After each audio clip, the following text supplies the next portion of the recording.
man. We were the sixth man, right? Yeah, that's right. Until I got thrown out.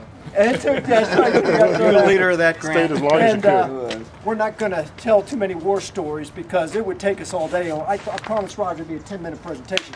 But I do want to thank Roger personally. He's been extremely gracious allowing us to put this together, number one. Number two, to put it in a very strategic spot in the lobby. In memory of Kirk Willie Williamson, 1957-2008, OWU Hall of Fame. I don't know if there's such a thing as Consensus Hall of Fame, but if there is, I'm sure Willie was it.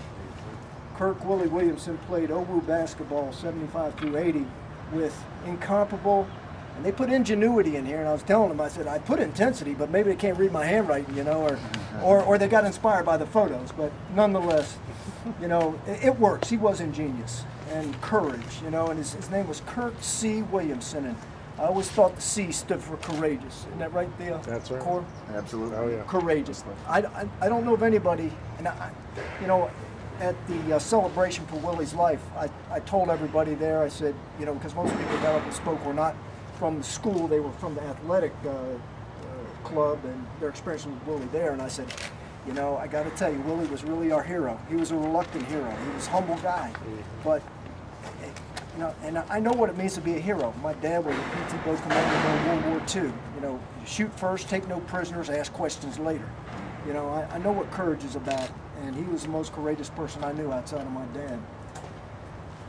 This wizard of Wesleyan basketball, a champion of champions, and the ATOs will understand this. I told this to Roger earlier. I'm not giving away any trade secrets here. Greater love hath no man than this, that he laid down his life for his friends, the brothers of ATO and honorary ATOs. And I can't say enough about the love Willie had inside his heart for other people and for what he did. You know, he was a tremendous example. And as far as I'm concerned, Willie will never die. He's not dead. He's in another place, but his message lives on, and he's gone from this life, but he's not forgotten. And I don't think anybody that ever knew him will ever forget him. He's one of the greatest. Mr. Engels, I thank you so much. God bless you. Mr. Ships, thank you so much. We're proud to be able to accept this. Thank you. Thank you. Roger, you want to hold it? Yep. Very good. Anybody else has words, please share about Willie. Anybody else? I'll make a comment about Willie while we're having a photo here. So the memory I have of Willie is, I think in the article that was passed out, and here it mentions he's 5'9", and I was always amazed when I first met him as a freshman that he never played like he was 5'9". You can just see him going down the lane here. I think to me that epitomized Willie, and the fact that he is, you know, elevated above everybody. That picture that Chuck captured is a classic in my mind, and that to me represents Willie. And I think the plaque commemorates that as well. But Could you read the caption, Gary? Theo and Rob were much taller than Willie, but you know, he played at their height all the time. Just The almost magical drive of Ohio Wesleyan's Kirk Williamson had Ohio Northern's coaching staff and its players muttering to themselves as the 5'9" junior guard collected 25 points in leading the Bishops to an 88-81 victory over the Polar Bears Wednesday night at Rickey Arena.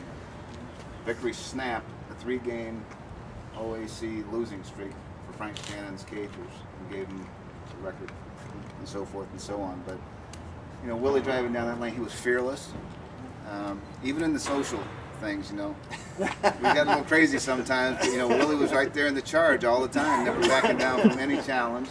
Exactly. And he jumped. He got the guys. Down in Florida, he challenged the guys. He said, "I'm jumping from the 3rd-story building." He jumped and walked away. The other guys were, you know, cricked in their knees and everything. But you know, Willie always had a smile on his face too. That's the thing that always reminds me of Willie, is that you know, we had some tough times, some tough games, but he was a true leader. Yes. I mean, true leaders are the ones that, you know, they grimace, they feel it, but they get out there and they smile, they relax. Willie had an ability when he was on the floor. Being the manager of the team, I got to see a lot of the dynamics and listen to Coach Shannon and the assistant coaches. So, you know, I had this sort of a unique observation point of most all of our players. And I could say interesting things about Theo and Rob too from this perspective. But when Willie took the court, when he came off the court, it seemed like sometimes the team would tighten up and actually try to play too hard to get back in the game, or try to win the game. And then Willie would come on back in the floor after taking a rest, and it seemed like the teammates would kind of relax, and the rhythm came back to the game. I don't know how to describe it exactly, but it was almost like when he was off the floor, sometimes we were very robotic in everything, we were very mechanical in everything we were doing, very by the book. And then when Willie would get back out there and start moving around and doing stuff like this, the team just loosened up.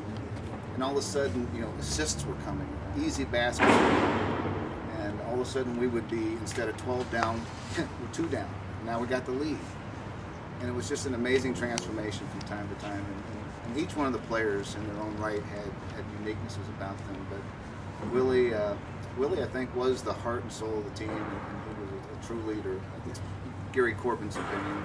Theo and Bob can speak for themselves. But I really was saddened when I learned of Kirk's passing. I tried to get down for the memorial service from Detroit, and I got about as far as Toledo and had to turn around and go back.